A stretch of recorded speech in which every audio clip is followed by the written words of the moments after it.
Salut à tous, bienvenue sur Jab Live pour Jab Hook numéro 15, votre hebdomadaire sur l'actualité de la boxe anglaise. Et on était obligé de le faire un peu plus tôt cette semaine parce qu'il y a eu un gros événement ce week-end. Monsieur Bud Terence Crawford a détrôné Canelo Alvarez pour prendre toutes les ceintures des 168, des super moyens. Et c'est un événement incroyable, donc il fallait qu'on vous fasse un débrief plus tôt. Et d'habitude, pour les gros événements, j'ai les 4 fantastiques. Là, j'ai plus de mots. J'ai plus de mots parce qu'il y a quelqu'un qui nous rejoint, monsieur Bruno Suras, depuis Las Vegas où il était dans la salle à l'Allianz Stadium pour voir tout ça. Comment ça va, Bruno? Ça va nickel, j'ai passé une très bonne soirée. Très bonne soirée. On n'en dira pas plus, ton sourire résume tout. Comment ça va, mes compères habituels? Comment ça va, Dylan? Bah nickel, hein. J'avoue que j'étais pas à Vegas, mais j'ai passé une très bonne soirée aussi. Je pense que là, on est 5 sur la line-up. On était 5 à être du bon côté, quoi. Tu vois. 5 pronos pour Crawford, 5 victoires, messieurs. On se régale. Quand Kabir.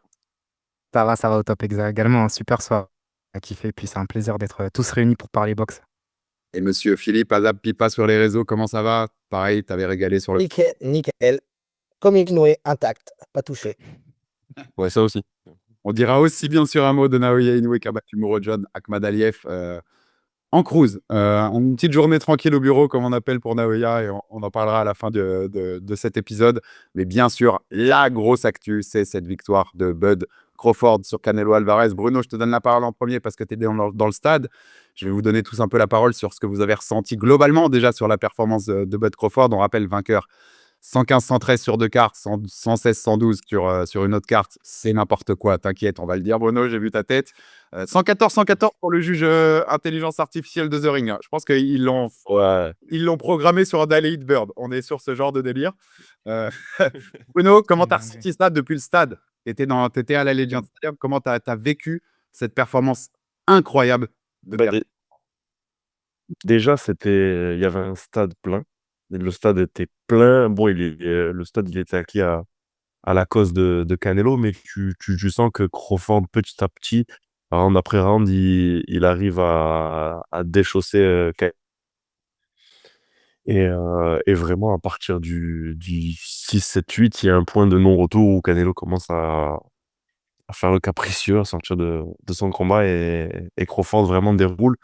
Et ça a été une vraiment domination dans le sens où je l'ai jamais senti vraiment trop en danger et il a pu faire ce qu'il a voulu. Il a travaillé à distance, à mi-distance, il a même accepté le corps à corps parfois. Je pense que sans trop de débat, il a montré qu'il était au-dessus, quoi. Largement. Kabir, c'était le premier à qui je vais donner la parole parce que tu nous disais dans l'épisode de preview, on pourrait revivre Spence Crawford où au début, tu as l'impression que c'est du 50-50 et en fait, il le masterise. Ouais. Exactement ce qu'on a vu, non? Ouais, c'est ça. C'est exactement ce qu'on s'était dit pendant toute la semaine. On a fait des débats. Chacun et tout le monde avait des arguments pour Canelo, d'autres pour Crawford. On était, nous tous ensemble, plutôt d'avis de voir Crawford gagner. Mais c'est vrai que la performance qu'il a délivrée, elle est vraiment exceptionnelle et il nous a régalé. Et ce qui est dingue, c'était qu'on avait une grosse inconnue sur l'état de forme, pas que physique, même en termes d'approche de Canelo. Mais Canelo, il a vraiment fait un beau fight. Il a fait un beau fight, mais juste face à lui, il avait quelqu'un de bien, bien, bien meilleur ce soir-là. Et donc, on l'a vu, donc excellente performance. Et on a vu que, ouais, effectivement, Crawford, il a pu dérouler sa boxe. Et on parlait des clés du combat. Et je donne un point à Pipa. Des switch hitters, par exemple, on va pas rentrer dans le détail, mais on se disait, ouais, ben, c'est vrai que Crawford, c'est un switch hitter, il passe droitier gaucher. Et on s'était dit, bah, peut-être qu'il l'utiliserait seulement s'il était en galère. Bah, justement, il a tellement roulé sur Canelo qu'il a fait presque l'essentiel de son combat en gaucher. Et c'est intéressant d'avoir vu ça. Et on a vu justement un Crawford qui, malgré l'écart physique initial, malgré toutes les inconnues et toutes les difficultés qu'on aurait pu lui donner, a réussi à surdominer le combat, à délivrer une belle performance et à créer l'exploit et rentrer dans l'histoire en devenant champion en catégories différentes, champions à discuter. Monsieur Dylan, dans notre conversation WhatsApp entre nous avec Kabir, je crois que c'est au bout de 2 rounds où tu me dis c'est un sacré boxeur. Et voilà. Et c'est incroyable. Comment tu as vécu cette performance? Bah, en fait, ce qui est marrant, c'est que au-delà du fait que bah, on a tous vu, enfin, je veux dire, Bud a gagné ce combat, mais alors, il a surdominé, il a outboxé, il a outclassé Canelo. Il y a vraiment, ce qui est marrant, c'est qu'il y avait cet inconnu, le truc qui faisait que c'était un 50-50 entre gros guillemets, mais même d'ailleurs que je crois que chez les bookies, Canelo était favori, c'était la dimension physique. Et en fait, à aucun moment, la dimension physique, et c'est vu. À chaque fois qu'ils étaient dans la poche, il y a des échanges, c'est Crawford qui gagne les échanges. À chaque fois qu'il y avait un début de clinch, Crawford, ancien lutteur, et ça on l'avait évoqué dans la preview, il retourne le clinch comme s'il était dans une cage de MMA. Enfin, c'était même physiquement, à aucun moment il est dépassé, quoi, Bud. Et donc il est trop fort. C'est un boxeur qui est beaucoup trop fort pour n'importe qui, je pense, de cette génération. Et en plus, il a un physique vraiment hors norme, et ça on s'en rendait peut-être pas assez compte. Donc il domine Canelo, même quand il est dans la poche, même quand tu as des échanges de coups, c'est lui qui domine en fait. Même les coups les plus significatifs, c'est lui qui les met et c'est lui qui est le plus dangereux. Et il y a 2-3 moments dans le fight où tu dis, oula, il y en a peut-être un qui va faire un down finalement, et c'est jamais Bud, quoi. C'est toujours Crawford, c'est toujours Canelo. Tu dis peut-être que Canelo, il y a un monde où dans le 11e, 12e round, tu te dis, il va peut-être mettre le genou par terre, quoi. Ouais. Donc franchement, immense classe. Pour moi, là, il est passé top 1 pour Pound, et c'est effectivement l'ère Crawford. Enfin, c'est n'importe quoi ce qu'il a accompli hier. La facilité, c'est trop beau. Franchement, incroyable. Et pas, je rebondis un peu sur ce que dit Dylan parce que c'était des choses qu'on avait dit dans notre preview. La première truc que je me suis dit, quand ça fait 3 secondes que le combat a démarré, je me suis dit, mais Bud, il est huge. C'était le mec qui paraissait le plus gros dans ce ring par rapport à Canelo. Nos interrogations là-dessus, elles étaient normales, mais elles étaient illégitimes, en fait. Et justement, je trouve nos interrogations restaient justifiées de par sa performance contre Madrimov. Et alors, je parle pas du résultat ou de ce qu'il a fait. Juste à 154, il me paraissait un peu difficile pour lui de bouger. Et là, ce qui m'a tué et ce qui m'a réconforté dans ce combat, c'est que là, à 168, il était beaucoup plus à l'aise qu'à 154. Mm. Alors, Madrimov, c'est un combattant un peu particulier, il a un Ouais. style particulier, il est très physique également, beaucoup de feintes. Mais juste en termes de déplacement, on oublie le combat. Bud, là, t'as l'impression qu'il ça a été à 160 ou à 168 toute sa carrière. C'était incroyable à quel point il se déplaçait avec une aisance technique super facile. Alors que contre Madrimov, tu avais toujours l'impression qu'il y avait un truc qui bloquait toi mécaniquement. Ouais, et au-delà de ça, pour reprendre, pendant la preview, on avait aussi émis des réserves. On se posait la question justement sur sa vitesse de bras, sur sa capacité à être plus ou moins explosif. Et dès le deuxième et troisième round, on a vu qu'en termes de combinaison, on se disait que peut-être que pour moins se cramer, il allait mettre un peu moins de volume, surtout face à un Canelo qui est à l'aise au contre. Pas du tout, hein. Dès le deuxième, troisième round, tu le voyais envoyer des combinaisons metteur de Pégase, et comme si. Donc c'était vraiment super impressionnant. Et c'est une inconnue qui a vite été levée, hein. Cet inconnu du physique, au-delà même du face-à-face. Dès les premiers échanges, on a vu qu'il faisait pas pâle figure face à Canelo. Pourtant, c'était sa caté naturelle à Canelo. Et sur la fin du combat, quand ils échangent dans la poche, c'est à toi, à moi, tu vois que c'est lui qui reste debout finalement. En tout cas, c'est lui qui reste le plus solide. Et ça, c'était impressionnant. Bruno, toi qui fight à 168, tu as fait tes 2 derniers combats contre Monguia à cette catégorie-là, les super moyens, même si tu es un moyen d'origine. Bud, son coach, on l'avait dit, Bomac, Brian McIntyre, il disait, c'est juste ça fait longtemps qu'on aurait dû être en 168, c'est juste qu'on arrivait à faire le poids et qu'on en profitait. C'est réel, ça. C'était un vrai 168 dans le ring à Vegas hier soir. Bah, tu sens que déjà la pesée, il arrive sans bavure. C'est-à-dire que c'est un beau 168 dans le sens où il est costaud, il est taillé. Et tu sens qu'à la pesée médiatique, il avait repris déjà du poids, mais pas dans l'exagération non plus. Et je pense que cette culture de prendre beaucoup trop de poids, elle va se gommer petit à petit parce qu'on voit qu'il y a des combattants qui sont beaucoup plus agiles, beaucoup plus explosifs et qui s'épanouissent beaucoup plus facilement dans ces catégories sans pour autant reprendre 7, 8, 9 kilos. Là, je pense qu'on avait on avait un confort qui devait être facilement à 79, 80 et qui était à l'aise dans les échanges, même si on avait un Canelo qui était beaucoup plus lourd. Canelo, il chargeait ses frappes, il travaille sur un coup, 2 coups. Là où on avait un Crawford qui était beaucoup plus félin, beaucoup plus mobile, il travaille sur les niveaux, il changeait de rythme aussi. Donc, je pense qu'on n'a pas besoin de faire 90 kilos pour être en super moyen. C'est un. Tu te dis, quand tu vois ça, tu te dis, toi, le boxeur de 168, tu te dis, affronter ce mec-là, ça doit quand même être un enfer absolu. Oh, ah ouais, c'est horrible. Ah ouais, c'est horrible. Tu sens que ça conne quand même. Ça conne quand même. Il est hyper intelligent. Il arrive à bien set up tout ce qu'il veut faire. Il est présent. Il a des longs bras. Il arrive à contrer. Il arrive à attaquer. À un moment donné, enfin, sur le début du combat, tu le vois travailler sur du jab et entre guillemets, travailler sur le contre. Puis après, il a décidé de rester dedans et là, il l'a agressé. Là, il sait tout faire. Il sait tout faire et c'est dur de voir la faille, quoi. c'est dur de voir la faille et quand tu vois qu'un boxeur de la qualité de Canelo, se trouve impuissant contre lui, c'est putain, c'est une galère. Dis pas, je te relance parce que tu étais celui avec qui on a eu le débat sur l'importance historique du combat. Je rappelle donc toujours invaincu, 42-0, champion dans 5 catégories, 3 fois undisputed à l'ère des 4 ceintures. C'est pas le seul qui a été 3 fois undisputed dans l'histoire de la boxe. On va tout de suite mettre des André Armstrong, Bob Fitzsimmons, il y en a d'autres. Mais à l'ère des 4 ceintures, c'est le seul.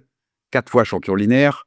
Il a quand même fait un truc qui va marquer sa génération. C'est le boxeur de cette génération sur les accomplissements, non? C'était le boxeur de cette génération à la base en termes de skills, déjà pour commencer.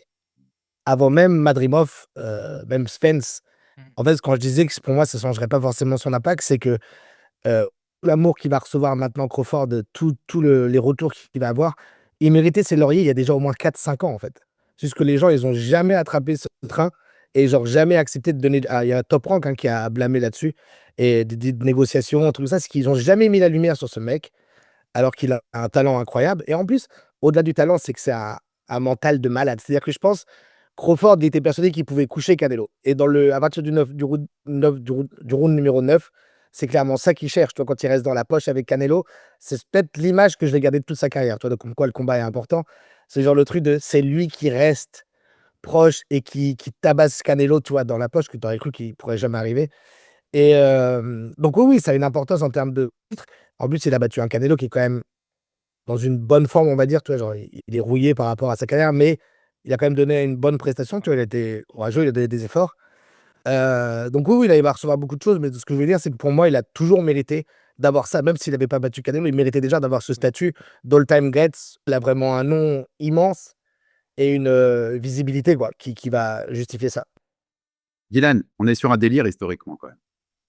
Bah ouais, et puis en plus, il y a un truc quand même par rapport à ce qui se fait aujourd'hui dans la boxe à ce niveau-là, c'est que c'est une équipe, les gars ils viennent d'Omaha et ça a été beaucoup rabâché, et puis eux ils servent beaucoup dans le narratif, la team Crawford, mais il vient d'Omaha, c'est pas une terre de boxeurs, on lui a rien accordé, hein, il a fallu qu'il aille tout chercher, et il a la même team, lui, qu'il est en âge de boxer en fait, tu vois. Il a le Bomac devenu entraîneur pour coacher Bud justement, en finissant sa carrière dans le même centre à Omaha. Enfin, je trouve que l'histoire est quand même dingue. C'est que ce mec, c'était vraiment un gars tellement pétri de talent qui se sont créés en tant que team. Il n'a pas eu besoin d'aller chercher des entraîneurs hypés ou d'aller dans des étapes genre chez Derrick James ou je sais pas, tu vois. Le mec, en fait, il était tellement bon qu'avec ses potes d'enfance, ils ont monté une team et le mec, aujourd'hui, son air, c'est au sommet de la boxe.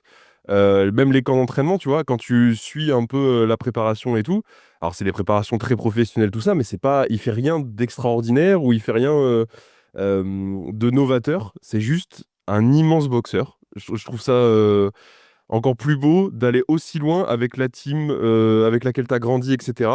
Ça prouve que vraiment, enfin, que ce talent, tu avais le talent ultime en fait. Moi, je trouve ça fou. Je trouve ça fou ce qu'il a fait, son parcours de vie, sa carrière.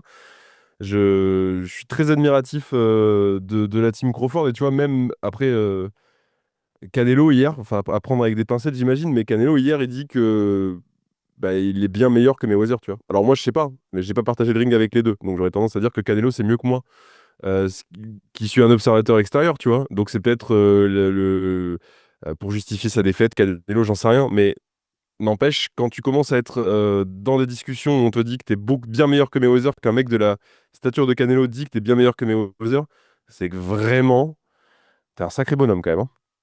Kabir, historiquement, c'est le seul mec qui a été champion du monde chez les poids légers, à 135 pounds, et qui a été champion du monde chez les poids super middle avec Dingan Tobela, le Sud-Africain. Même Duran ne l'a pas fait, et vous savez, c'est pas une critique à Duran, vous savez combien on aime Duran dans cette émission. Merci. On le voit. Et il avait commencé d'ailleurs, Roberto, beaucoup plus dans des catégories beaucoup plus légères, sa carrière, avec Bud, mais c'est un truc de dingue. Ouais, c'est clairement un truc de dingue, c'est inédit surtout. En plus, on se disait, c'est dans les discussions qu'on avait justement pour le top pound for pound, on se disait, ah, c'est quand même Usyk, c'est dingue ce qu'il a fait. Ah, il est passé du cruiser à poids lourd, il a réussi à choper la ceinture chez les poids lourds, catégorie reine, beaucoup d'impact, etc. Et donc forcément, il était rapidement et légitimement pour la majorité d'entre nous comme considéré comme le numéro un pound for pound. Mais justement, là, quand on reprend la terminologie pound for pound, c'est-à-dire peu importe la KT où tu le mets, il arrive à tout arracher. Ben, c'est vrai que c'est assez symptomatique de voir un Crawford qui justement arrive à créer des exploits dans des catégories qui sont pas forcément ses catégories de prédilection et où justement il arrive à secouer des gens. Parce qu'on en parle, il faut rendre hommage aussi au run de Canelo chez les super moyens. Et tu le vois qui balaye ça en un combat. Et effectivement, on n'est pas au Canelo Prime, mais il arrive à quand même outboxer un combattant qui a régné et qui a surdominé une catégorie, alors que c'est pas la sienne de base. Donc c'est vrai qu'historiquement, c'est un énorme impact. Effectivement, je suis d'accord avec toi, Dylan. Si on le met dans la même discussion que Mayweather, t'as Max Kellerman qui parlait de Sugar Ray Robinson. Bon, après, culture de l'instant, forcément, mais le temps nous dira. Le temps nous dira bien, justement, si c'est un de ses all-time great et il est légitime pour rentrer dans la discussion, bah, d'être dans les meilleurs, toute l'époque et toutes catégories confondues. Pas les mêmes skills, etc. Et c'est toujours difficile de comparer les époques de toute façon. Enfin, la préparation physique est pas la même et tout. Enfin, ça, c'est les débats dans le sport sur oui, mais machin, oui, mais l'équipe de rugby des années 80 aurait battu de celle d'aujourd'hui. Bah non, du coup, parce qu'ils sont mieux préparés aujourd'hui. Enfin, c'est trop compliqué, ça, pour le coup. Mais par contre, si tu prends les meilleurs de chaque génération, le fait qu'ils soient les meilleurs de chaque génération fait qu'encore aujourd'hui, ils seraient compétitifs. Ils auraient une prépa différente et tout. Et en fait, aujourd'hui, je pense qu'il y a deux gars enfin 3 gars hein, que tu peux mettre dans n'importe quelle génération à travers l'histoire de la boxe et ils seront vraiment pas ridicules et même t'es quasiment sûr qu'ils prennent une ceinture et c'est le top 3 pound for pound actuel, tu vois. Ouais. C'est Usyk, Crawford et Inoue. C'est-à-dire eux, tu sais que peu importe qui tu leur mets en face et voilà, t'évoques Mayweather, Sugar Ray et même on va parler de Hagler, de Leonard, de Duran, de Ernst, là on parle de ce genre de gars, tu les mets à ces générations-là, Crawford, c'est pas dit qu'il soit pas le cinquième roi et qu'il batte pas les 4 autres, tu vois. Et c'est tellement fort, honnêtement. Enfin, c'est un talent générationnel et c'est. Enfin, pour moi, là, les discussions sur le all-time great, top 10 pound for pound de l'histoire et tout, bah, quand t'es le champion linéaire dans 4 KT et qu'il y a que 2 autres mecs qui l'ont fait avant toi et que les 2 autres mecs en question, c'est Mayweather et Pacquiao.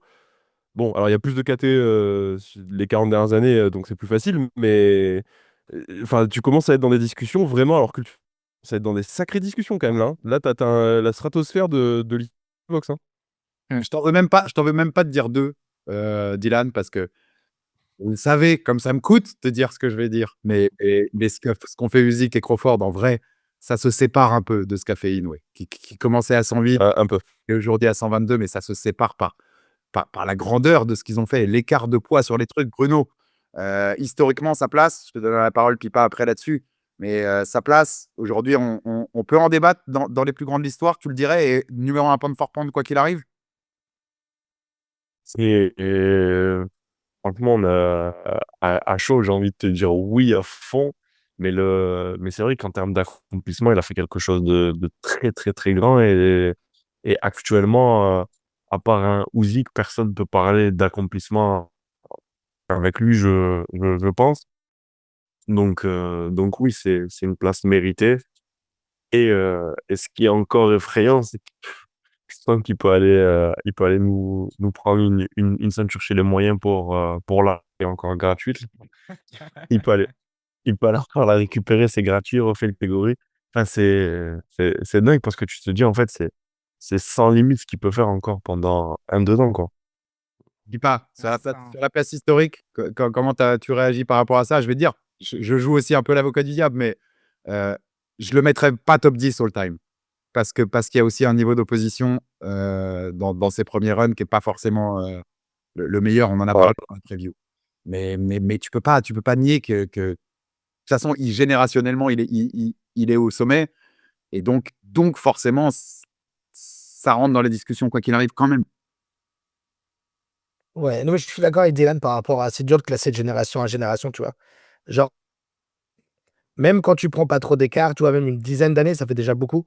C'est-à-dire que si tu passes du règne de, je sais pas, du run des années 70 en léger, et qu'après tu pars sur Whittaker à la fin des années 80, il y a déjà une différence, tu vois. C'est un peu difficile d'analyser ça, mais en termes ouais, d'awards, d'achievements et tout, oui, bah, déjà de sa génération, il est premier pour moi, Crawford, avec cette victoire et avec toute sa carrière. Et en plus, s'il voulait, il va pas le faire, mais s'il voulait carrément descendre en et les exterminer tous, et pourrait être undisputed dans 4 divisions. Il va pas le faire, mais il pourrait carrément le faire.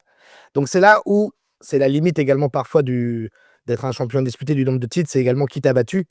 Là, ça va être compliqué de sentir qui t'a battu parce qu'en vérité, il a battu tous ceux qu'on lui a mis devant lui et il est allé chercher un combattant auquel personne ne pensait à la base. C'est-à-dire que personne, il y a 3-4 ans, disait: «Tain, faut absolument que je vois Bud tabasser Canelo». Mmh.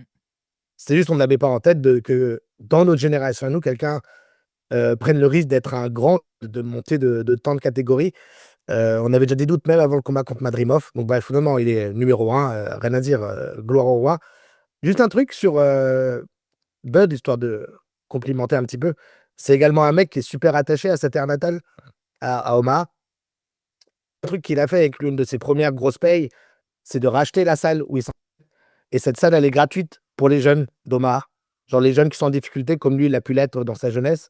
C'est un endroit où les jeunes, ils apprennent la boxe avec lui et tout. Et ça, c'est un truc qu'il fait, toi, il le médiatise pas, mais c'est un truc qu'il fait. Et j'invite les gens qui parlent anglais à regarder son interview avec Sean Porter, qui est sorti 2-3 jours avant le combat. C'est juste une demi-heure pour vraiment capter la mentalité du mec et qui il est. Franchement, c'est une petite interview où ils sont tous les deux posés sur un banc, c'est simple. Mais moi, ça me hype plus que n'importe quelle vidéo mal faite de l'UFC. Genre, c'est clairement ça que tu m'as. Tu dis en plus, non seulement c'est un boxeur en or, mais c'est un mec en or.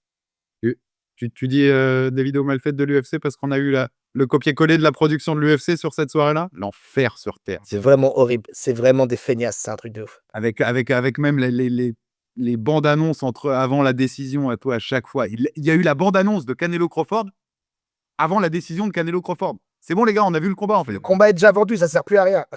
T'as plus besoin de mettre la bande annonce. Enfin, c'était Kabir, je sais que je te voyais tout à l'heure, tu voulais réagir sur ce débat historique et après on passe sur ce qui nous a plu dans le combat. Ouais. Ouais, justement, c'était pour juste rebondir sur un point et sur le fait qu'effectivement, on est déjà dans la culture de l'instant et c'est toujours un peu des débats de fou du bus de se dire lui, on le met troisième, mais non, mais si on le met quatrième, etc.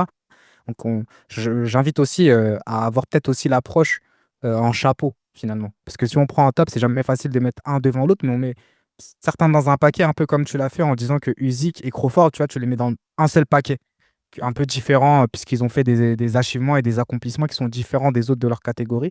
Et donc, je pense que déjà, en prenant cette approche un peu par paquet ou en tout cas par chapeau, on peut rapidement se rendre compte que Crawford, quand même, c'est justement le haut du panier, pas dans la discussion. C'est pas un boxeur élite, c'est pas un top boxeur, c'est vraiment un boxeur générationnel.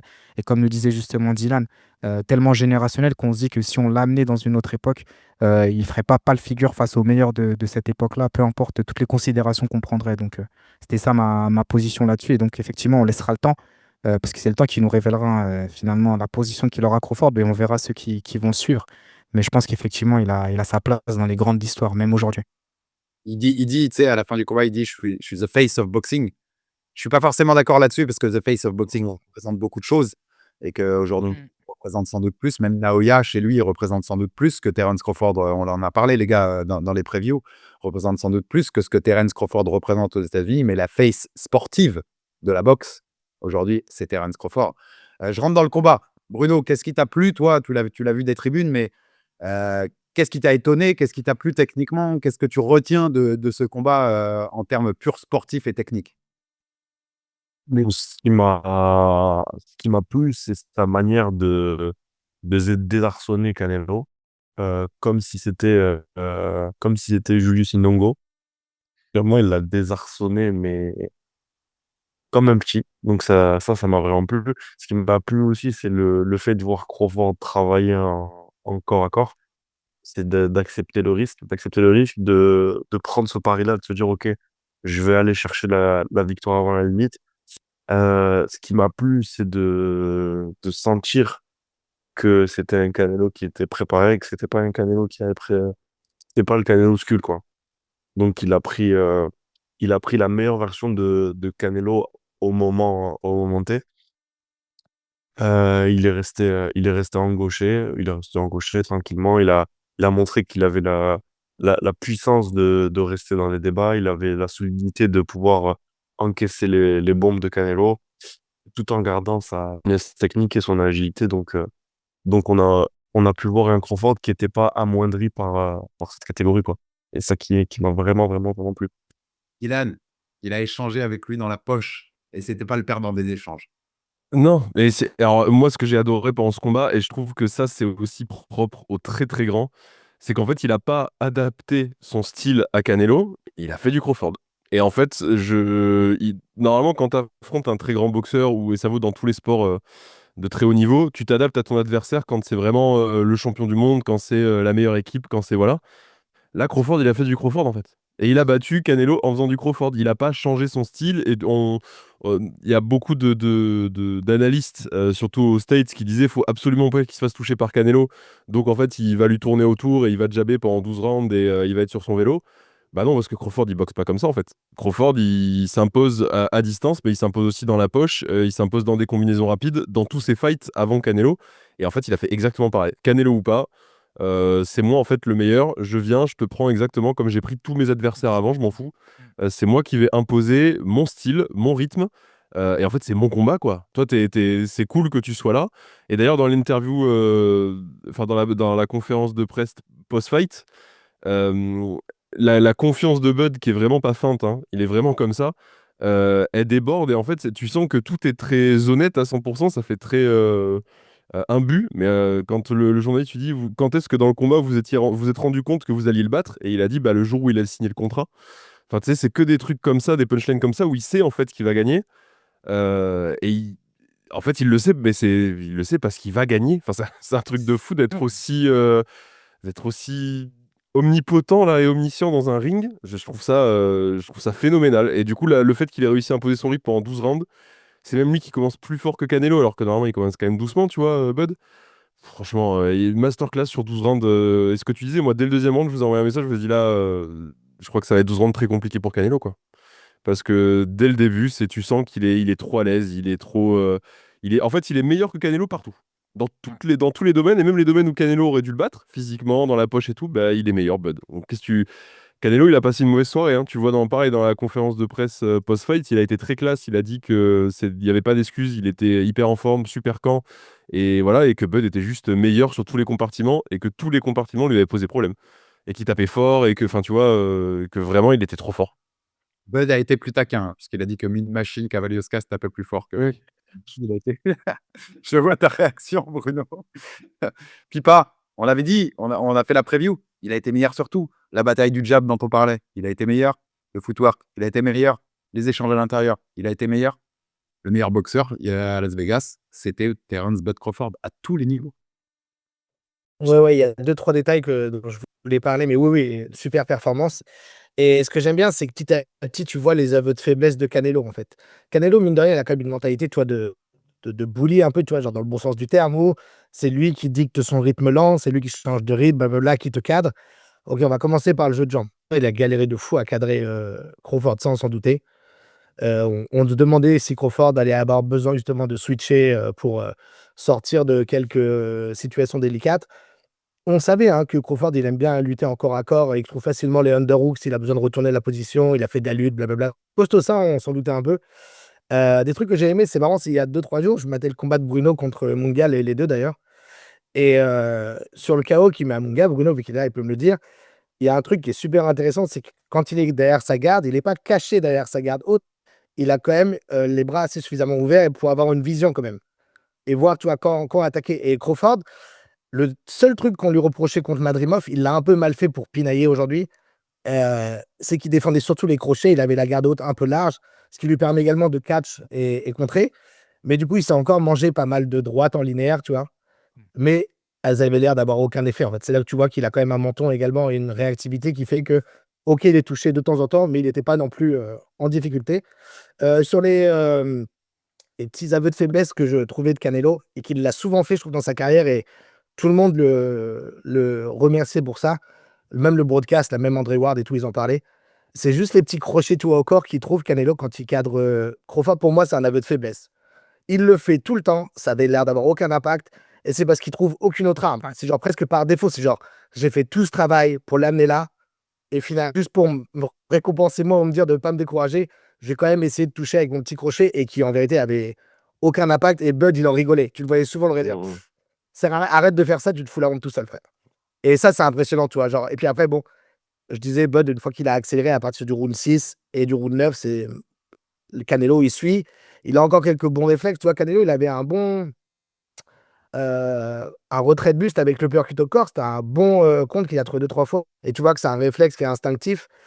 Et il n'a pas réussi à le ressortir assez tôt. Il a trop insisté sur des coups qui fonctionnaient pas, je trouve.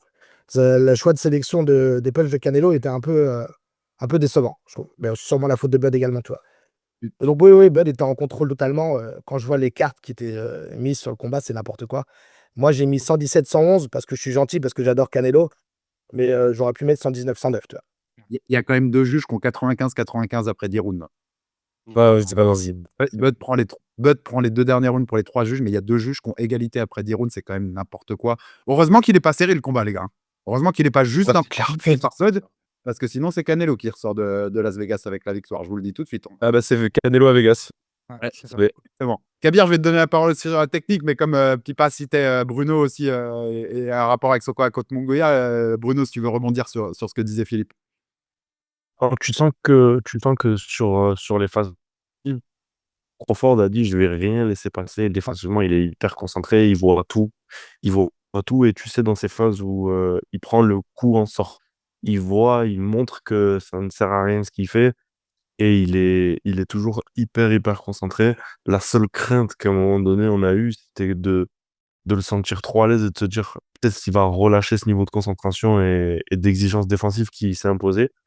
Mais tout au long du combat, franchement, défensivement, il était réglé et le fait de switcher dans le: «Je vais le chercher, je défends très bien, je vais le chercher, je défends très bien», c'était hyper dur à faire et lui arrive à le faire et en plus très bien. Donc non, franchement, c'est chapeau bas.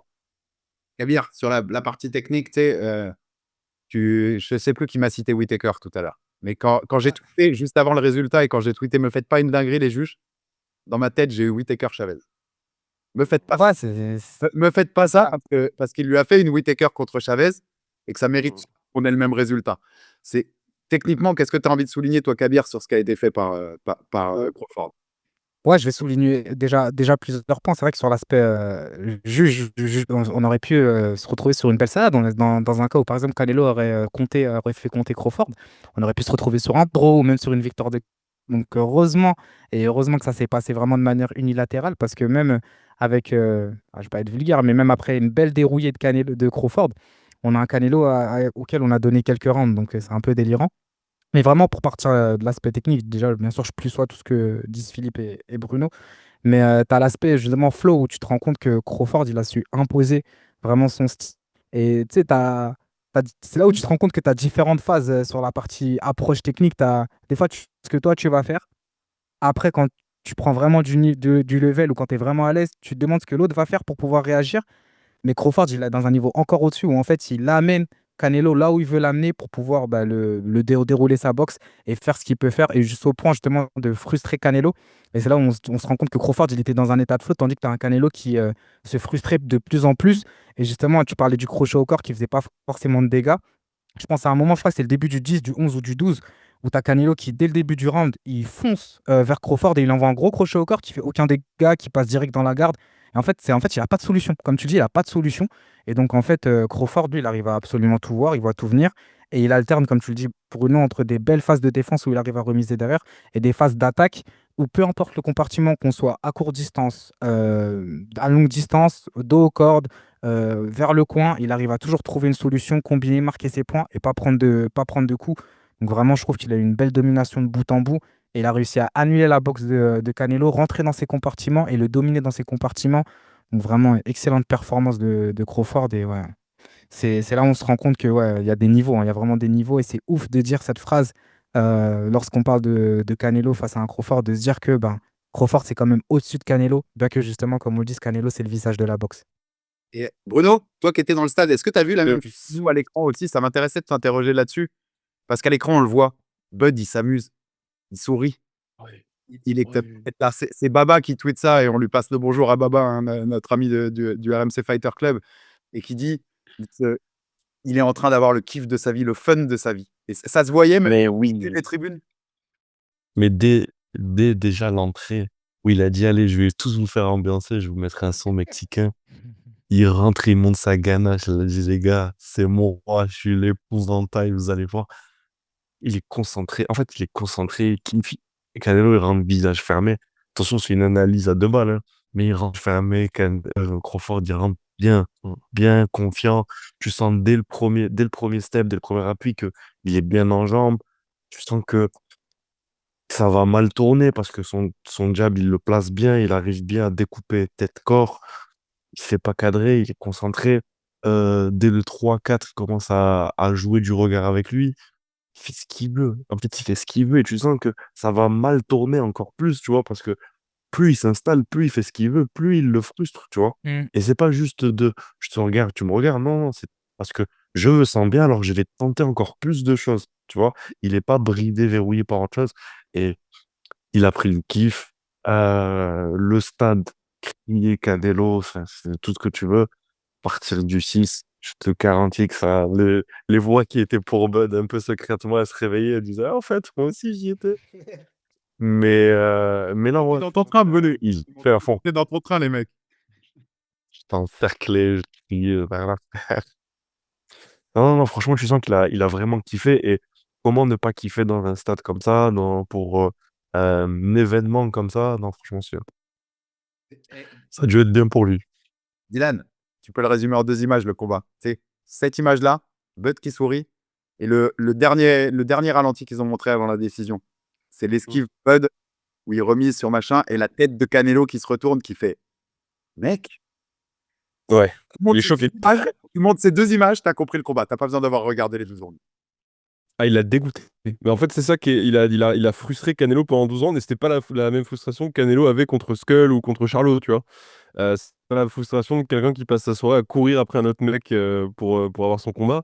Là, il est frustré, et d'ailleurs, il le dit en conf de presse, hein, enfin, il s'en cache pas. Mais il y a des scènes où vraiment Canelo, il s'énerve, tu vois?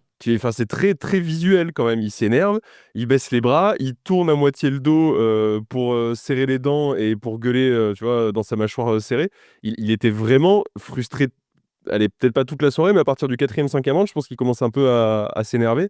Et en fait, Crawford, effectivement, on a tous eu à un moment donné, je pense, round 9, on s'est tous dit: «Attention, à pas l'excès de confiance et attention à pas prendre un coup parce que ça reste quand même classe». En fait, il était dans la zone, hein.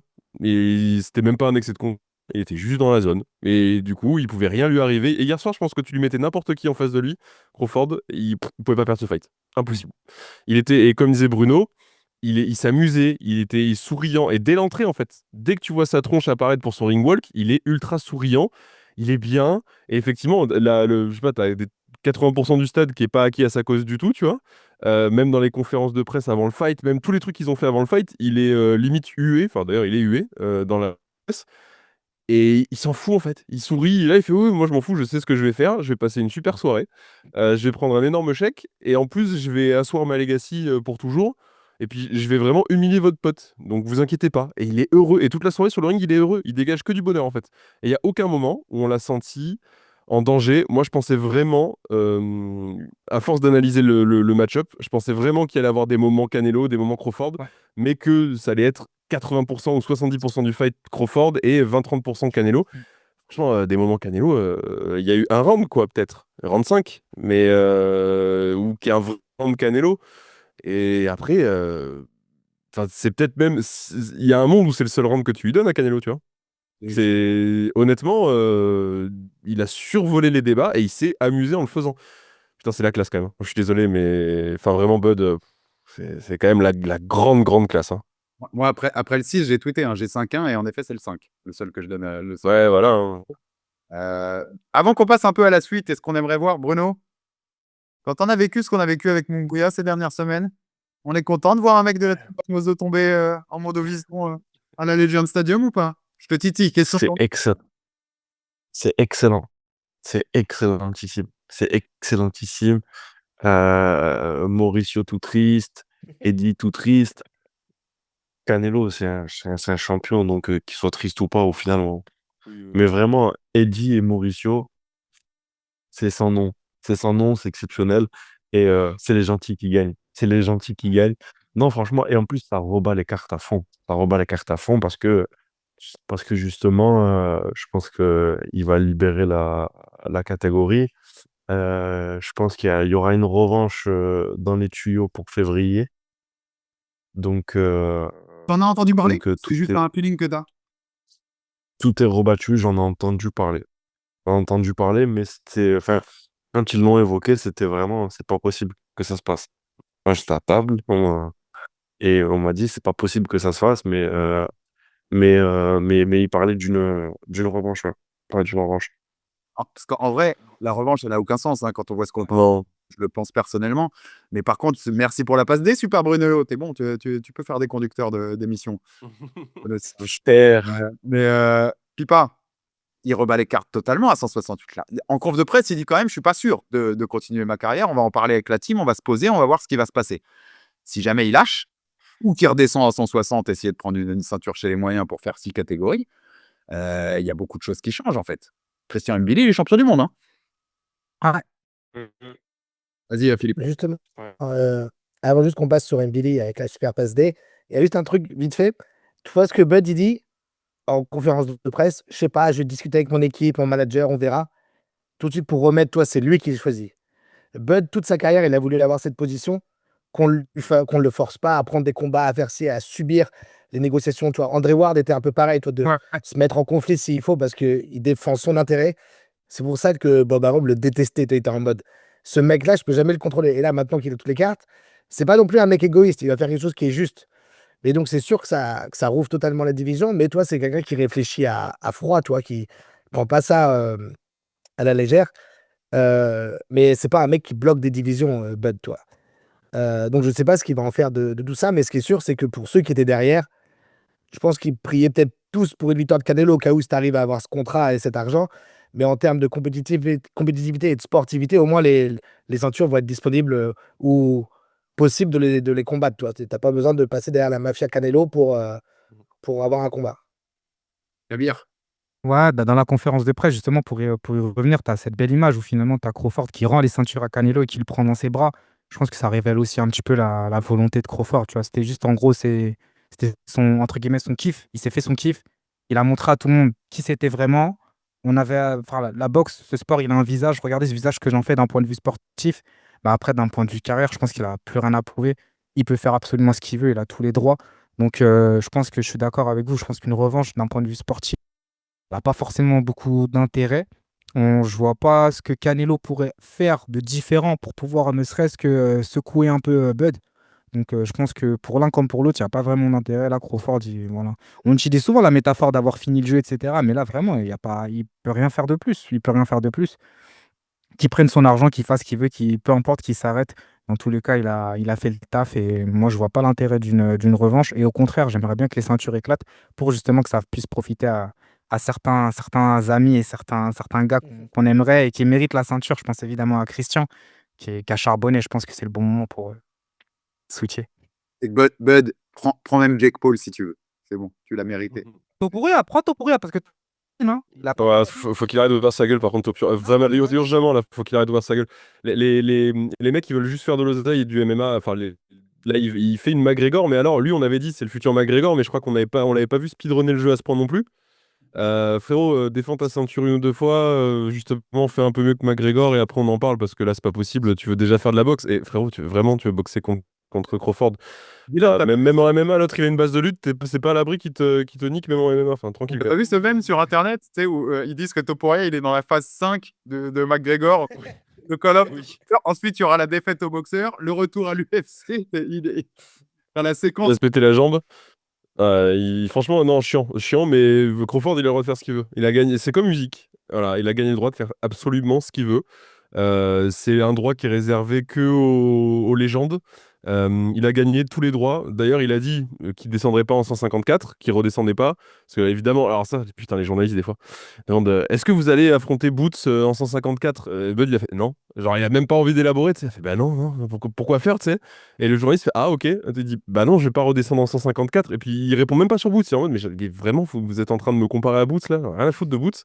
Et du coup, il y a un autre journaliste qui lui demande s'il va monter chez Light Heavy. Il dit ah non, c'est mort, je vais pas monter plus haut.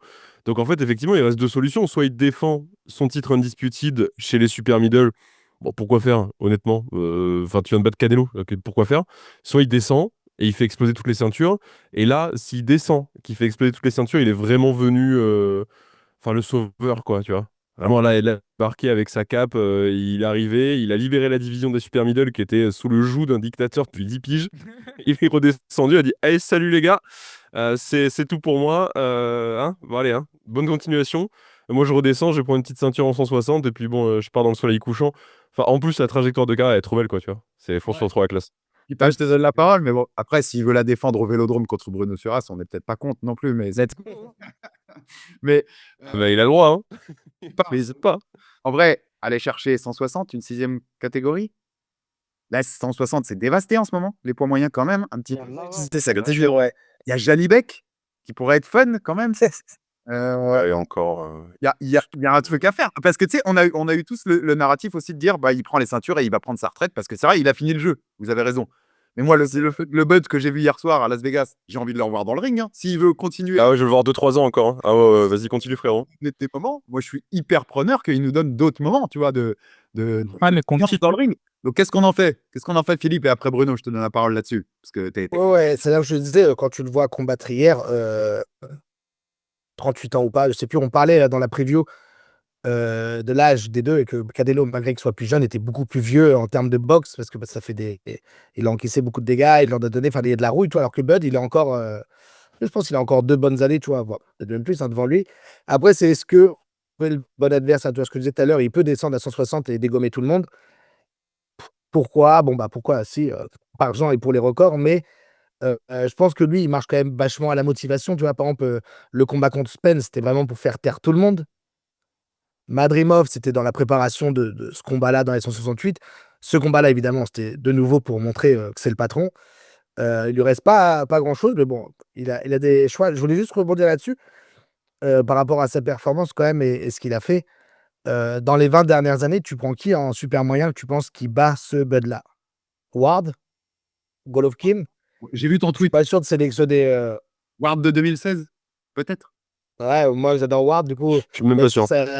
je suis même pas sûr, c'est des combats, enfin, tu vois, genre, pour montrer l'exploit en termes juste de performance, je parle pas forcément de titre. La performance qu'il fait hier, c'est dur de trouver mieux depuis, tu sais, ouais, même Hopkins, blablabla, ou même, tu vois, genre Ward, tu vois, genre, c'est. Donc, il a vraiment toutes les cartes en main. Moi, j'aimerais bien qu'il continue à combattre, mais il faut que vous me trouviez un adversaire, quoi. Là, pour l'instant, j'ai pas grand monde. Pas Si, très ouais, bien, je vois pas. Hopkins, parenthèse, hein, mais Hopkins, parce que je voyais beaucoup de mecs, 38 ans, ce qu'il fait, c'est inédit dans l'histoire de la boxe. Hopkins, à 43, il continue. Ouais. 43, ouais. Donc bon, ça se fait, hein. Il y a du respect à mettre sur certains noms. Bruno, tu veux le voir faire quoi et qu'est-ce que tu penses qu'il va faire? C'est deux questions différentes. Je veux le voir. Enfin, je pense pas que j'ai envie de le voir faire plus que ça. Moi, j'aime bien les champions qui arrêtent au sommet. Donc, c'est vrai que de dire j'ai envie de le voir faire quelque chose, ça n'a plus vraiment aucun intérêt. Comme je te dis, s'il va prendre une ceinture facile avec Lara ou est-ce que c'est cité, je ne pense pas. Ouais, moi, ce qui peut être le plus excitant, ça serait de boxer Janibek, mais bon. Quand tu sors Canelo, est-ce que tu as vraiment envie de descendre pour aller te boxer contre Janibek? Je pense pas. Après, comme je disais, la revanche, elle est dans les tuyaux dans le sens où ils ont rempli un stade, ils ont fait Netflix. Je pense que prendre cet engouement-là et le ramener en Arabie Saoudite, c'est ce que veut faire Turquie. Donc, je pense qu'il a été contractuellement imposé. Si tu gagnes, on va faire une revanche. Lui, il va reprendre Maxi Oseille. Il a gagné le droit de refaire un billet. Donc, entre ce que je veux voir et ce qu'il va faire, il y a un pas. Moi, j'aimerais qu'il arrête maintenant. Tu vois, qu'il arrête tout le temps et dire, OK, c'est bon, j'ai fait ce que j'avais à faire. Je vais pas boxer pour boxer, vous dire que je suis le meilleur. Mais je pense qu'il va être imposé de refaire de faire la revanche, quoi. Je te donne la parole, Kabir, mais je voulais titiller Bruno sur un truc. Combat Chronicles, Mm. Kyle, que je respecte énormément sur les réseaux et que je sais que vous connaissez tous, qui dit il battrait Bivol. Ouais, j'ai vu Kyle. T'en penses quoi, Bruno? Ben, je pense que c'est ce qui montre que ce qu'a fait Canelo, c'est exceptionnel, tu vois? C'est de traverser les catégories et de s'imposer, tu vois? Je pense qu'en mi-lourd, c'est vraiment la frontière entre, ça et les très lourds, tu vois? Donc Bivol, c'est un vrai mi-lourd et la frontière du poids et du physique, je pense que tu la prends de plein fer quand tu montes en mi-lourd et tu peux pas faire ce que tu veux non plus. Il y a des réalités qui existent et je pense que mi-lourd, ça devient une catégorie où si tu étais pas dans ce bassin-là, c'est compliqué de t'imposer, surtout face à un boxeur de cette qualité-là. Je te suis, Bruno. Je te dis, je compte quoi. Ouais, Alors, c'est la question parce que c'est trop. Pas mal. Kabir sur l'avenir et on conclut là-dessus. Ouais, moi je suis grave en phase avec vous sur le fait qu'il a pas forcément grand-chose, qu'il a tous les droits, mais qu'il a pas forcément grand-chose à pouvoir faire. Ce qui satisferait notre narratif, et je sais qu'il y a des fans de One Piece parmi nous, c'est qu'ils quittent pour créer une nouvelle ère, pour laisser de nouveaux pirates choper les ceintures, parce que Canelo, il a fait une belle dictature pendant des années, et on a beaucoup de respect pour ce run, et les deux ont mérité de s'arrêter à ce moment-là, et ça permettrait d'avoir un autre combattant. On parlait du Superman, mais aussi la catégorie des moyens, où il y a pas mal, ouais, effectivement, ça bougeait pas beaucoup, donc ça pourrait créer une nouvelle dynamique. Donc je le vois effectivement soit pouvoir prendre un autre billet. Une revanche, pour moi, ça n'a pas d'intérêt sportif, même si financier, évidemment, ça attirerait les foules. Mais je pense que autant pour l'un que pour l'autre, s'arrêter, c'est pas délirant, même si ce serait un kiff de voir Bud combattre. Mais la question, comme disait Philippe, c'est qui? Parce que Gianni Beko, ok, ça va être cool, mais voilà, on connaît déjà le résultat. Et comme dit Dylan souvent, il y aura toujours un gars, en fait. Ça s'arrête jamais. Et en fait, finalement, c'est le genre de boxeur où on se dit son seul ennemi, c'est le temps. Et c'est quand il va être trop vieux pour pouvoir boxer comme il boxe maintenant, bah, c'est à ce moment-là, on va se dire, bon, bah, peut-être qu'il aurait dû s'arrêter plus tôt. Et c'est pas ce qu'on souhaite pour Bud. Et Turquie a dit est-ce que Benavidez peut toujours faire 168? Oui. Il y aura toujours un gars. Ils vont toujours. Mais oui, c'est pour ça, je suis d'accord avec Bruno. Après, la meilleure solution, c'est qu'il s'arrête. Hein. Bah oui. Enfin, c'est comme Usyk avant le combat contre Dubois. Hein, je pense qu'on était tous d'accord pour dire bon, c'est bon, il a fini le jeu. Là, il rebat Dubois. Tu dis bon, bah, il a vraiment fini le jeu. Là, ils vont lui remettre un mec dans les pattes. Alors, tu sais pas si c'est Kamayel, si c'est Parker, si c'est Itoma. Enfin, tu sais pas ce qu'ils vont faire. Ces mecs-là, ils ont, à un moment donné, après, bah, c'est des mecs aussi qui prennent de plus en plus d'oseille au fur et à mesure où les combats passent. Donc, ça donne pas envie de s'arrêter, tu vois. C'est normal. Mais en fait, sportivement, quand tu as tout accompli à ce point-là dans un sport, effectivement, enfin déjà, c'est assez impressionnant d'avoir encore la dalle et de continuer à t'entraîner autant pour aller péter la gueule des mecs. On rappelle ce que disait Marvin Hagler en plus, que quand tu dors dans des draps en soie, c'est très dur de se lever le matin pour aller courir. Et en fait, Crawford, Usyk, ces mecs-là, ils sont vraiment, c'est une autre espèce, hein. Hein, ils sont vraiment d'une autre espèce. C'est pas des gens comme nous. Et je pense que Crawford, moi, il aime trop en fait la bagarre, tu vois. Et du coup, il va continuer juste parce qu'il aime la bagarre. Philippe, tu levais la main. Justement, quand je reviens à l'interview avec Sean Porter, qui est un super ami, au lieu d'avoir être un ancien adversaire, ils sont vraiment très proches. Et même dans tout ce qu'il a dit depuis des années, Crawford, il a quand même beaucoup insisté que c'était un peu le dernier boss Canelo. C'est-à-dire que il a tabassé tout le monde en poids léger et en super léger. Ok. Après, il a cherché Spence pendant longtemps. Il disait, une fois que j'ai battu Spence, qu'est-ce qu'ils vont pouvoir dire? Et on lui a dit, mais Spence, en fait, il est rincé depuis qu'il a eu son accident, blablabla. Et donc, il s'est dit, ok, bah, je vais aller taper Canelo. Et là, plus personne pourra ouvrir sa putain de bouche. Et je pense que maintenant qu'il l'a fait, il va dire, les gars, vous savez quoi? Moi, j'ai terminé. Ciao. Ah, mais Là, ce qu'il disait, justement, il y a toujours quelqu'un. On va toujours me rabasser. Mais il y a lui. Oui, mais t'as battu Canelo, mais il y avait. Il n'avait pas très bien combattu le combat d'avant. Puis il y avait ci, puis il y avait ça. Peut-être qu'il y avait des ajustements. Toi, ils vont toujours trouver un truc. Et lui, justement, il était dans ce narratif que je vais vous mettre un dernier chef-d'œuvre dans la tête et mon nom restera éternel. Toi. Genre, et je pense que c'est ça qu'il devrait faire et qu'il va faire. ça s'entendrait beaucoup. Et pour le coup, pour faire une réflexion globale sur ce qui s'est passé, mais heureusement que Bud, il a quitté Top Rank, en vrai. Heureusement. Ouais. Bon. Et heureusement, et vous savez que cette émission est, et désolé Bruno, bouge-toi les oreilles parce que tu as encore des chèques à prendre, mais cette émission est souvent dans le Turkey Hate, la minute de Turkey Hate. Mais Turquie lui a aussi offert un truc, il lui a offert l'éternité pugilistique, hein, en offrant ce combat-là. C'est oui. Et sur ça, je pourrais lui dire que bravo. Réflexion sur l'avenir aussi, sur Canelo, parce que Canelo a dit qu'il voulait continuer, donc Canelo, il aura d'autres gros combats à faire. Va me détruire Jake Paul. Vraiment, Canelo. Mais pour le coup, oui. C'est un plaisir, même. Connor contre Canelo, histoire qu'on n'entende plus jamais parler de Connor. Et ma réflexion, parce que tu sais, Ilia Topuria tout à l'heure qui disait il m'a volé ma musique d'entrée. C'est tellement pas connaître Bud Crawford, qui est le mec le moins connecté de la planète. C'est-à-dire que quand il ne boxe pas, il va pêcher à Omaha. Il n'est pas sur les réseaux. Je pense qu'il ne sait même pas quelle est la musique d'entrée d'Ilia Topuria. C'est tellement de. Non, puis c'est son pote qui chante à Crawford. Il l'a Ça fait que c'est un pote à lui qui chante en plus. C'est sa chanson, c'est la chanson de son pote. Enfin, c'est surréaliste de faire ça. Écoute, force à toi, parce que ça ne durerait pas très longtemps. Tu m'as fait une passe des Bruno. Pour parler, on a encore quelques minutes quand même. Merci les gars, parce que je sais que voilà, vous avez tous des trucs à faire et on est dimanche au moment où on enregistre cette émission, mais c'est un plaisir de parler avec vous tous de ces débriefs-là. Mais sur Christian, bien sûr. Christian, donc Ouais. ça se finit sur un match nul contre Lester Martinez. Lester Martinez qui nous a étonné quand même, meilleur que ce que je pensais, je dois te l'avouer. Moi, j'ai Lester Martinez un poil devant, d'un round devant, mais si on a match nul, j'ai aucun problème. Si on a Christian devant, j'ai aucun problème. Déjà, c'est une guerre monumentale, incroyable, qui méritait largement le co-main event. PS1, monsieur Dana White qui allait changer la boxe pour ton premier événement en boxe. Pour co-main event, tu nous as mis un prospect bidon, Callum Walsh, qui est un prospect de niveau B. Et la pace de la soirée, c'était peut-être la pire depuis 10 ans. Toi qui T'as disais même l'ouverture de la main card aussi, hein. Attention, hein. Faut pas oublier ça, on hein. allait changer les paces de machin. Et l'ouverture de la main card, c'est un Saoudien, un prospect saoudien dont tout le monde se fout. Alors 10 rounds, sur un 10 rounds, putain, ça aurait dû être un 4 rounds. C'est quoi cette dingue? Parenthèse fermée, parce Laquelle, mec? qu'on est tous d'accord là-dessus. Sur le combat de Christian Bruno, je t'ai dit moi ce que j'en pensais. Je vais aller jusqu'au bout aussi parce que c'est un ceinture intérimaire qui est en jeu, donc normalement c'est 12 rounds. Et je pense que si c'est 12 et pas 10, je pense que Lester Martinez s'impose parce que sur la fin du combat, c'est lui qui prend la main sur ce combat-là. Donc ça mérite une revanche, je pense. Mais voilà, je vais vous donner tous la parole sur ce combat-là, les réflexions que vous avez. Bruno, qu'est-ce que tu en as pensé et comment tu vois cette suite aussi pour Christian, qui peut devenir champion du monde si les ceintures explosent.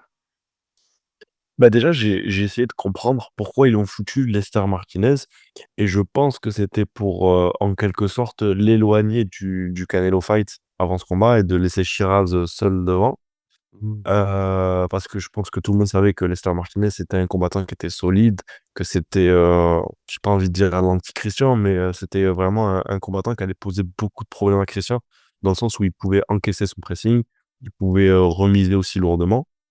Il y a une vraie grosse prise de risque, de la part de Christian que de prendre ce combat, parce que justement, au vu du classement de Christian qui était tout en haut, boxing qui est numéro 15, c'était un gros risque parce que tu es dans cette course, aux ceintures et à Canelo.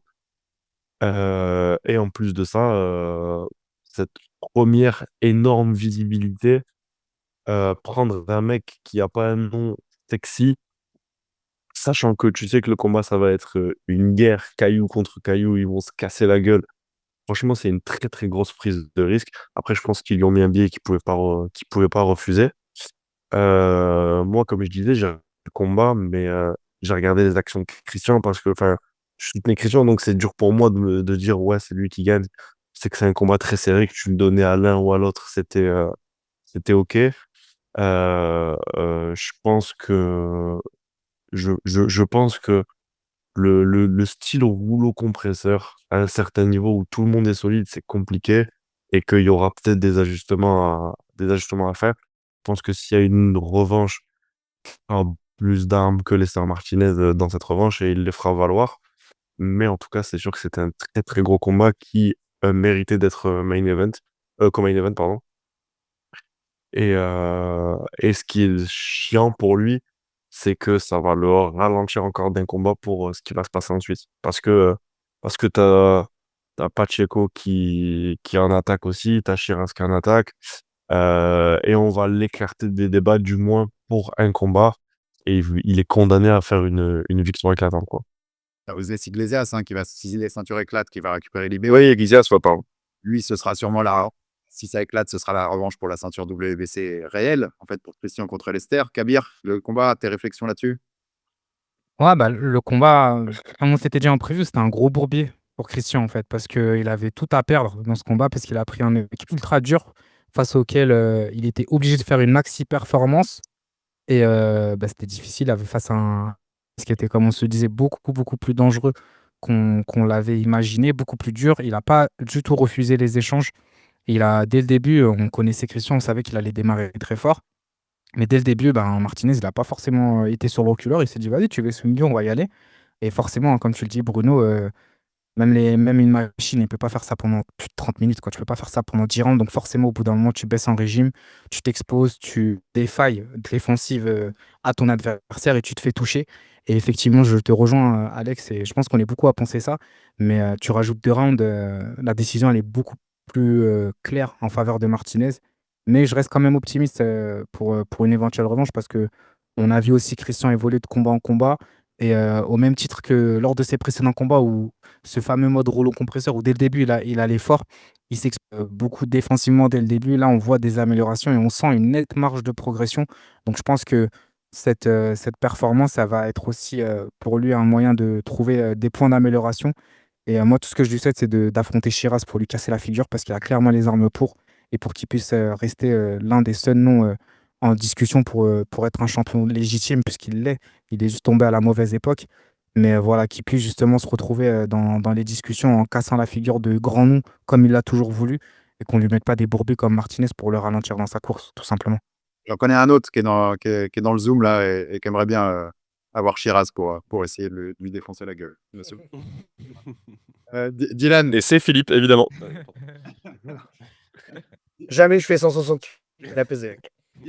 Tranquille, petit camp. Martinez, il faudra que Bomac lui apprenne qu'on a le droit de taper au corps parce que vraiment, je sais pas s'il en a tenté 10 dans le combat. Par contre, sur la fin, les uppercuts, ils passent presque tous, quoi. Bah, à partir du round 8 ou 9, hein.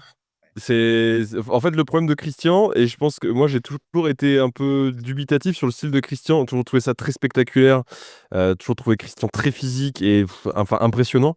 Mais comme Bruno, je pense qu'à un certain niveau de boxeur élite, quand tu commences à rentrer dans le top 10-15 mondial, peut-être que ce style-là, il a des limites qui font que si un mec qui sait un peu boxer en face de toi, qui sait un peu prendre de la distance et qui en fait il est assez solidement pour pas se faire déborder non plus, bah, ça peut vite en fait être très unidimensionnel et tu peux te retrouver dans une situation compliquée où en fait tu fais plus que ça et le mec en face il a toutes les réponses. Et en fait au fur et à mesure du fight, Martinez il a trouvé les Ouais. réponses. Et c'est pour ça Shiraz c'est aussi un bourbier. Alors c'est un plus gros nom et c'est un plus gros chèque du coup, mais c'est aussi un bourbier parce que son style et puis c'est 8 mètres 50 de haut là. Il est plus, je pense que pour Christian ça peut être compliqué aussi, même si Shiraz du coup il serait moins bon dans la poche peut-être que Martinez. Pour l'atteindre, bon voilà, surtout que Christian, il s'était vachement amélioré là-dessus sur ses derniers combats. Et là, sur celui-là, j'ai pas retrouvé ça. Il masque plus du tout ses entrées. Il rentre, point. Et donc, il y a plus de jab. Il y a plus de. Tu vois, il y a beaucoup de gens qui comparent son style à celui de Tyson. Tyson, il jabait, hein. Il avait un jab extraordinaire, Tyson, hein. Et il rentrait justement tout le temps en jabant. Il rentrait jamais juste avec son pique-bout, juste en bougeant la tête, juste en slipant, tu vois. Et là, Christian, hier, il a très peu jabé. Et c'est dommage parce que du coup, je pense qu'il s'est fait avoir un peu là-dessus aussi. C'est que du coup, toutes les entrées, il prenait des uppercuts. Parce qu'en fait, Martinez, au bout de 6, 7, 8 rounds, il s'est habitué au rythme, hein. Martinez meilleur que ce que j'avais vu, et pourtant j'avais épluché vraiment ses combats avant la preview pour l'analyse. Il a encore monté d'un cran là sur ce fight. Il a montré qu'il méritait d'être largement dans le top 10 The Ring, je pense, de la KT. Et je pense que c'est ce qui va se passer, parce que je regardais les dernières mises à jour, c'était le 12 septembre, donc là ils vont faire une mise à jour cette semaine. On va voir ce que ça va donner. Mais une revanche pour la ceinture WBC, ça s'indique parce que il y a beaucoup de ricains, parce que nous on n'est pas objectif, on est français. Moi j'avais Christian devant d'Armes en plus, donc tu vois, mais on n'est pas objectif. Mais il y a beaucoup de ricains, d'anglais, etc. qui disaient putain, c'est le fight de l'année quoi. En fait, on vient d'assister à un truc, et nous on l'avait dit, hein, c'est le fight of the night, c'est écrit dessus, hein, voilà. Et effectivement, c'était une guerre par contre, enfin deux sacrés bonhommes, hein. Respect, hein. Parce que là, les mecs ils ont pas eu peur de se la donner quand même, hein. Atomique. Pipa. Ouais, je pense que dans la preview, on avait vu quand même Adius sur Martinez. Moi, j'avais pronostiqué plus ou moins que prendrait un KO assez violent en fin de mi-round, tu vois, genre vers 7-8, comme même Billy est clairement capable de faire, toi, de sécher quelqu'un tout d'un coup sur un crochet qui passe. Techniquement, j'avais vu assez juste, je pense, sur ce que Martinez sait faire. J'avais pas vu ou estimé qu'il serait aussi fort physiquement ainsi. C'est-à-dire que je pensais qu'au bout d'un moment, il allait, tu vois, dans les 6 premiers rounds, il est capable de supporter un peu la pression et de jouer son jeu de par ses qualités, tu vois. Mais qu'au bout d'un moment, quand même, ça allait être très compliqué physiquement. Et en fait, physiquement, il est également méga solide. Ce combat, il était super. Il était vraiment top, top, top. Je ne vais pas répéter ce que Dylan et Kabir ont dit sur Mbili ou même Bruno sur ce qu'il fait bien et ce qu'il fait un peu moins bien. Moi, il y a un truc que j'avais adoré chez Martinez, par contre, c'est, on a parlé des uppercuts, je crois que j'ai écrit à Dylan direct pendant le combat, j'ai dit: «Putain, Mbili, il faut qu'il arrête avec ce changement de niveau parce que sinon, il va finir avec les 2 yeux fermés et ça va vraiment devenir brouillon, compliqué». c'est que dans ces positions, justement, à l'intérieur, moi qui kiffe Duran, j'adore ça. Je souhaite qu'il y ait plus de combats qui se combattent comme ça, toi, à l'intérieur. C'était la position de ses mains à Martinez, tu vois, genre il avait, comme Billy, il attaque quand même beaucoup, beaucoup le corps. Il pouvait se permettre de laisser sa main droite un peu plus basse, ce qui lui permet de contrôler la posture, les épaules et le corps de Mbili, de se créer de l'espace et d'enchaîner avec ses uppercuts du bras arrière et de pas souffrir tant que ça. Et en fait, quand il a commencé à avoir ses ajustements, je pense que c'est vers les rounds 5-6, je ne sais plus exactement, c'est là qu'il a commencé à reprendre le contrôle du combat et qu'en plus, Christian commence un peu à baisser de régime. Je pense que c'est un combat que Christian il peut gagner si jamais il lui fout un rematch. Il a juste besoin de savoir comment gérer ses moments faibles. Dans le sens où, moi, limite, j'aimerais bien que Christian, on lui reproche, entre guillemets, parfois de prendre un round off où il fait que choper le underhook et de s'étaler sur Christian et de tuer ce rip. De pas être tout le temps à 100%, mais de gérer un peu ses efforts parce que ça lui permettrait de réexploser, de trouver son 8e souffle, tu vois, du combat et de terminer plus fort. Comme disait Bruno, je pense qu'à un moment, même si tu as des attributs physiques incroyables, quand tu arrives dans le top du top, tout le monde a ses attributs ou du moins a les armes pour les attribuer. Donc j'espère qu'il peut juste travailler un peu ça. Pour le show, il est incroyable. Je veux dire, je pense que si tu regardes la boxe pour une des premières fois, tu vois ça, tu te dis: «Waouh, le mec, c'est un malade et tout, nin mais il y a encore du travail, mais je suis d'accord qu'ils lui ont mis un mec qui est vraiment un match-up difficile pour lui. En tout cas, le combat était super. Pour moi, la valeur des 2 combattants monte de fou, malgré que ce soit le match nul. Vous allez me donner 10 minutes pour finir sur le Japon, mais j'ai une dernière question autour de toute cette soirée-là. Bruno, on a des nouvelles de fight bientôt? Il y a des choses dans les tuyaux? Comment tu t'organises dans cette division des 168 là? Et justement, j'ai eu des rendez-vous, avant le combat, heu, avec justement la grosse inconnue du résultat du combat. Je devrais remonter sur le ring normalement en début d'année 2026. Le nom de l'adversaire, on avait, peut-être eu, mais du coup tout change donc il y a des il y a des chances que ça change. Il y a des chances que ça change. Ce sera un nom qui sera dans le top 10, voire top 5, mais tout change trop vite. Mais normalement, c'est début d'année 2026. C'est du bon teasing, c'est ce qu'on aime. Tu nous en diras plus quand tu Ouais. mais je t'ai entendu au Fighter Club, très important. C'est hyper bien ce que tu as dit. C'est hyper important d'aller dans ces trucs-là, d'être présent dans les événements fait. Et je voyais des gens qui disaient, par exemple, nos fighters à l'UFC qui n'y vont pas assez, tu vois, dans des événements. Et en fait, c'est hyper important d'être présent pour te montrer, pour avoir ces rendez-vous informels, pour parler. Et tu avais 100 fois raison dans ce que tu as dit au micro de Baba. Mais 10 minutes sur le Japon, parce qu'en fait, ça mérite pas beaucoup plus, en vrai, Philippe. Bruno, t'as pas vu le combat? Je sais, t'étais en soirée avec Agathe. Non. Kylian, tu l'as pas vu? Je crois que tu m'avais dit que tu le verrais pas. Tu l'as pas vu? Kabir, tu l'as vu? J'ai pas eu le temps, mais je crois que j'avais fait l'oracle un peu là, je crois. Donc oui, clairement. Donc on est que de grands malades avec Pepa à être voilà, avoir fait toute cette nuit et avoir fini sur le Japon. Naoya Inoue qui bat Murodjon Akhmadaliev.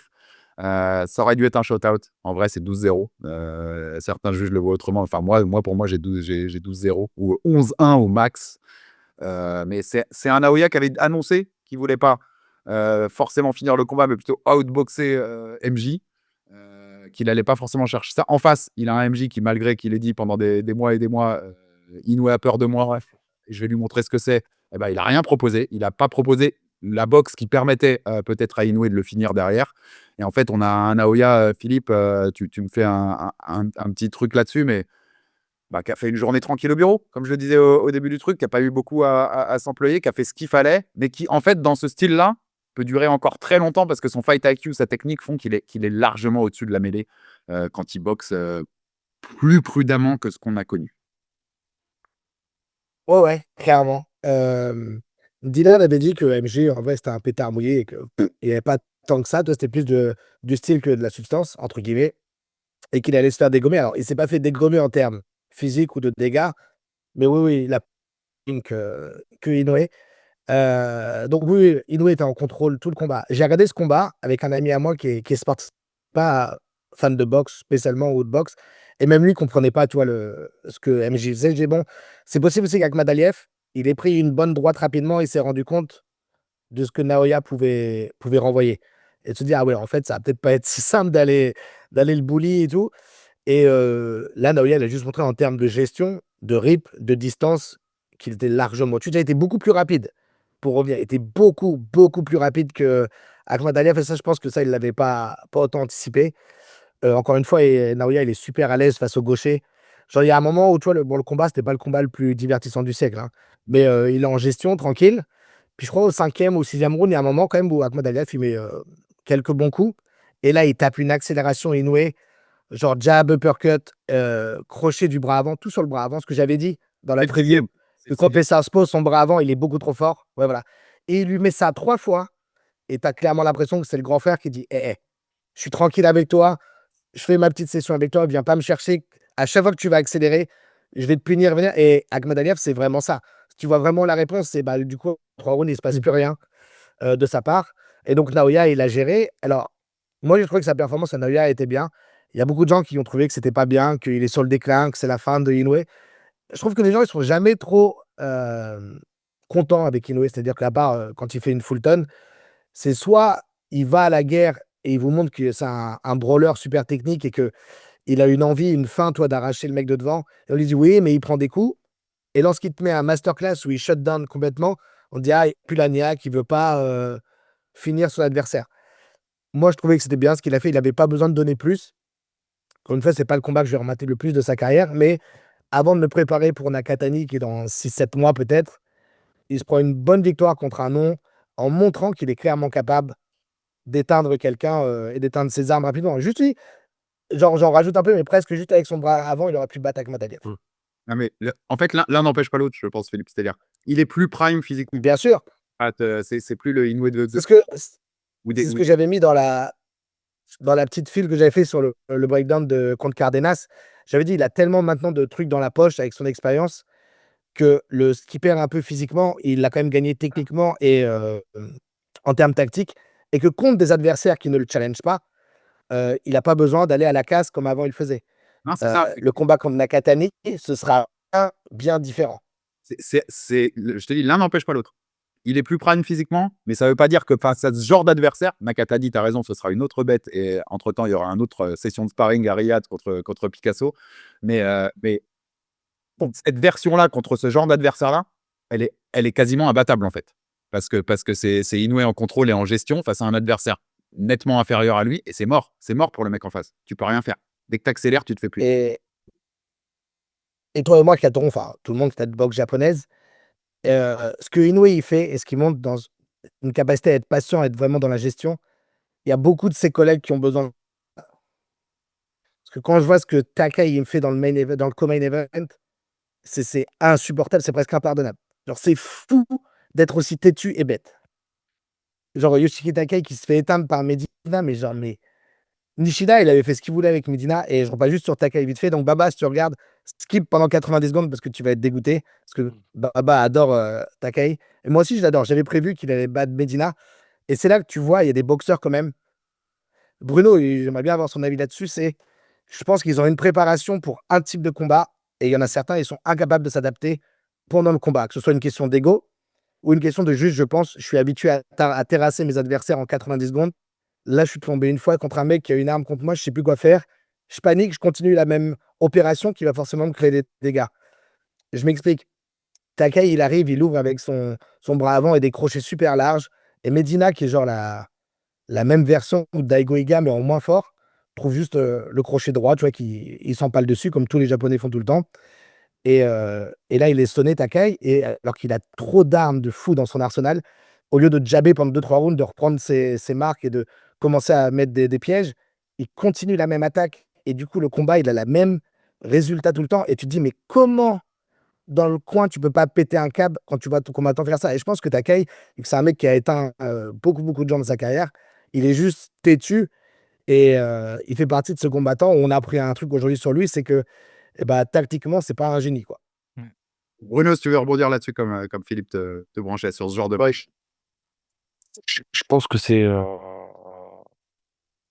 pas facile de faire preuve de lucidité quand ça se passe mal. Et c'est vrai que quand ça se passe mal, tu as envie de te raccrocher à des éléments rassurants. Et parfois, les éléments rassurants, c'est pas les bons choix. Et du coup, tu reproduis souvent la même chose. Et quand tu rentres dans ton coin et qu'on te dit c'est pas la bonne chose, change. Et que et que généralement tu prends un taquet derrière, c'est là que c'est dur de faire preuve de lucidité. Je pense que c'est ce qui te sépare des très grands, de bons boxeurs, quoi. Mais si je peux me Là où permettre juste, c'est qu'il pêche limite par arrogance et tout. C'est pas, tu vois, tu as quelqu'un de plus fort que lui et tu dis merde, j'ai vraiment pas d'armes. Là, Medina, jamais de la vie, c'est un meilleur boxeur que Takai. C'est juste lui qui est vraiment, tu sais, genre têtu et tu sais, ouais, limite, qui fonce tête baissée, tu vois. j'en ai connu moi, récemment. Enfin, ouais, malheureusement, ils savent, ouais, à fond. Ils savent en fait, malheureusement, quand ça fait 20-25 combats où tu fais que ça et ça marche, t'as pas envie de Mmh. tu dis: «Il va pas survivre» et tu te dis: «Bon, c'est pas celui-là, c'est le prochain, c'est pas le prochain, c'est l'autre». Mais tu pas envie ni de changer, ni de monter tes mains à la sortie. Deuxième. Ah, Tu ouais, enfin, tu pèses dans ce sens-là et tu continues à produire les mêmes erreurs parce qu'on t'a pas pointé du doigt que ça ne marche pas ce que tu fais, il faut changer, quoi. On a tous souri à ta réflexion, Bruno, donc on l'a fait tous. Et en tout cas, Yoshike Tagui, merci parce que j'allais te faire la passe des Philippe, mais tu as résumé le combat et au moins comme ça, on a conclu sur cette soirée au Japon, qui perd sa ceinture WBO des bantams donc contre Medina. Je pense qu'il serait battu par en vrai, je pense qu'il serait battu par Tedjin. Je te donne la parole, Kabir. bah, c'était ça ma question. C'était du coup, Takei Tenshin, c'est d'actu ou c'est comment? C'est mort? Compliqué, hein. Et surtout, cette Ouais, ouais, catégorie ouais. qui était la Ouais, Japan ouais. Weight, je vous ai assez saoulé là-dessus il y a quelques mois où les 4 champions étaient japonais, n'a plus un seul champion japonais. Ça va être compensé C'est en ça. il y aura Tenshin contre Takuma Inoue pour la ceinture WC vacante, laissée par Nakatani, mais ça va vite la boxe. On est passé de 4 champions Ah, japonais ça va vite, hein. en quelques mois. Et donc voilà pour le résumé de cette soirée japonaise. Et quand même, Akhmadaliev, tu vois, on pourra lui donner 2 trucs. C'est le premier à pousser Inoue à la décision depuis Donner en 2019. Et c'est le premier mec avec Ryoichi Taguchi, tu te souviens Philippe, un des premiers adversaires de Inoue qui a été champion du monde derrière, qui n'a pas été knockdown par Naoya Inoue. C'est le premier mec ils sont que 2 à pas avoir été knockdown par Naoya Inoue. Quand il sera plus vieux, autour du feu, avec ses petits-enfants, Akhmadaliev, il se dira le all-time great m'a pas mis knockdown, écoute. Ça, voilà. Ce sera toujours ça qu'il aura dans son escarcelle, même s'il a fait un combat ridicule par rapport à ce qu'il nous avait promis. Merci les gars, je vous ai tenu longtemps, mais je pense que ça mérite. Est-ce que je peux te couper juste 30 secondes juste pour dire bravo César pour le champion du monde amateur? Ouais. Non, juste vraiment rapidos, hein, mais du coup, on a eu une médaille au championnat du monde amateur, nouveau championnat du monde amateur, là, nouveau format. César qui prend une médaille d'argent, donc en moins de 80. Donc immense bravo. Ça, on aurait espéré mieux, je pense, en termes de récolte de moisson de médailles. Je pense notamment à Traoré, qui a toutes les armes pour, mais bon, qui est jeune, qui va continuer à évoluer. Mais voilà, donc on a un vice-champion du monde cette année, donc la boxe amateur en France continue à exister et continue à vivre, même si les filles n'ont pas pu participer. Encore une fois, on fera un vrai dossier un jour sur ce sujet. Et puis évidemment, big up à Ricky Hatton, hein, Ouais. qui nous a quitté aujourd'hui. Donc ça fait bizarre. On a tous vu combattre, hein, je pense ici, on l'a tous vu combattre en live, hein. Enfin, je dirais, c'est vraiment notre génération. C'est pas comme quand t'as des boxeurs de 80 piges que t'as vu en cassette avec ton daron. Là, ça fait bizarre, vraiment. Ricky Hatton, c'est un petit coup d'arrêt à la tête quand même. Ouais, rest in peace, Ricky Hatton. Sacré boxeur qui sera sans doute plus, dont on se souvient sans doute plus pour ses défaites contre Mayweather ou Pacquiao, mais il faut se souvenir de ses victoires et de ses runs aussi parce que c'était un sacré boxeur. Et tu l'as dit, tu avais raison parce que je t'ai dit, j'allais oublier, j'allais zapper. Merci Dylan, Yo Gerlin César, donc qui prend une médaille d'argent dans ces championnats du monde amateur. Donc voilà, la France de la boxe amateur continue de briller. Et on espère, on y reviendra, je t'ai dit, Dylan, quand on aura un peu plus de temps et que l'actu sera moins lourde, on essaiera de faire un bilan total et parler notamment de ce problème qu'il y a eu pour les femmes qui n'ont pas pu disputer ces championnats du monde avec les tests d'éligibilité. Monsieur Bruno Suras, merci. Enjoy Vegas. Merci à vous. Yes, merci. Ce qui se passe à Vegas reste à Vegas, Bruno Suras, tu le sais. Complètement. Ouais, complètement. T'en fais ce que tu veux. T'en fais ce que tu veux de cette web. Calme. Je sais que tu peux. En 2026, ça va, ça va. T'as jusqu'à 2026, kiffe la life un peu. J'avoue, il y a plus Céline Dion en plus qui chante à Vegas. Putain, ça fait chier Kiffe, ça, par kiffe. contre. Qui serait Céline Dion à Vegas? Tu pars à Miami après, donc tu vas t'entraîner un peu aussi là-bas. Donc profite et puis rejoins-nous dans le sud et on fera des Yes. sauces. Diable Life, on le sait, donc dans les mois et les semaines à venir, Allez. reviens-nous dans le sud. Merci Philippe, merci pour tout. Merci Merci à vous. d'avoir vu Inoue avec moi. Merci d'avoir été le résistant. Avec la tenue pendant toute la nuit, puis l'enchaînement derrière. Kabir, Dylan, comme d'habitude, merci les gars. Ça fait plaisir de vous avoir pour ce grand débrief. Et on se retrouve très vite sur Jab & Hook, sur Jab Life. L'aventure continue des sports de combat MMA Box. On vous fait vivre tout ça sur Jab Life. Ciao à tous. Salut, salut.